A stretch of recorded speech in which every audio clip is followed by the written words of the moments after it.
जो ये वीडियो है इसमें मैं आपको बताऊंगा वो 5 हैबिट्स जो कि आपको वीक कर रही हैं और वो कैसे आपको वीक कर रही हैं और उनका सोल्यूशन क्या है, ये भी आप जान पाएंगे इसी वीडियो में।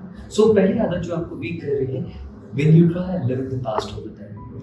पास्ट जो है, जब हम बहुत ज़्यादा समय पास्ट के बारे में सोचते हैं तो हम आगे के बारे में नहीं सोच पाते और हमारा प्रेजेंट इम्पैक्ट होता है। The second thing is self pity या विक्टिम कार्ड। बहुत सारे लोगों को आदत होती है कि वो हर वक्त अपनी परेशानियों के बारे में बताते हैं। दैट्स सेल्फ पिटी।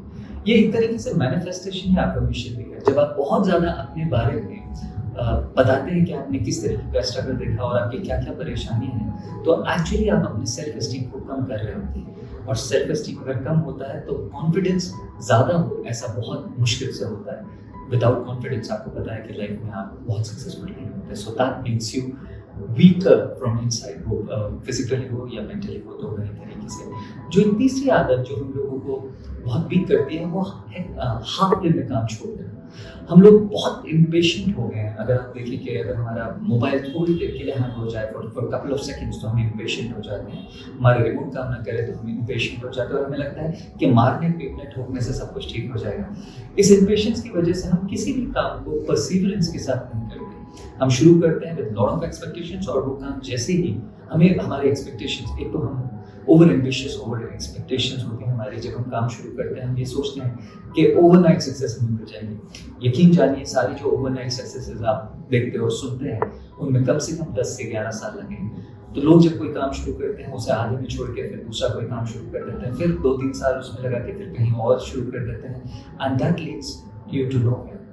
और चौथी आदत जो कि बहुत ही बुरी आदत है और जो हमें वीक करती है, वो आदत है ब्लेमिंग इट ऑन समवन। जब भी हमें कुछ अचीव नहीं होता हम ब्लेम करते हैं। We blame our parents for not giving us the kind of money so that we could have started our own business.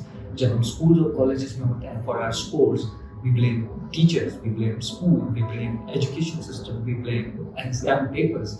तो हम किसी न किसी को ब्लेम करते हैं। When we enter the organisations and we don't get promoted, हम blame करते हैं वहाँ के पॉलिटिक्स को, हम ब्लेम करते हैं वहाँ के कलीग्स को, कई बार हमारे बॉसेस को कि वो बायस्ड है। So this also makes us emotionally weak. Why? Because then we feel कि हमारे कंट्रोल में कुछ है ही नहीं। और वो आदमी कैसा फील करेगा जो हमेशा ये महसूस करता हो कि उसके कंट्रोल में कुछ भी नहीं है, एवरीथिंग इज अनकंट्रोलेबल। तो हमें ये एक और आदत है जो कि हमें बहुत वीक करती है।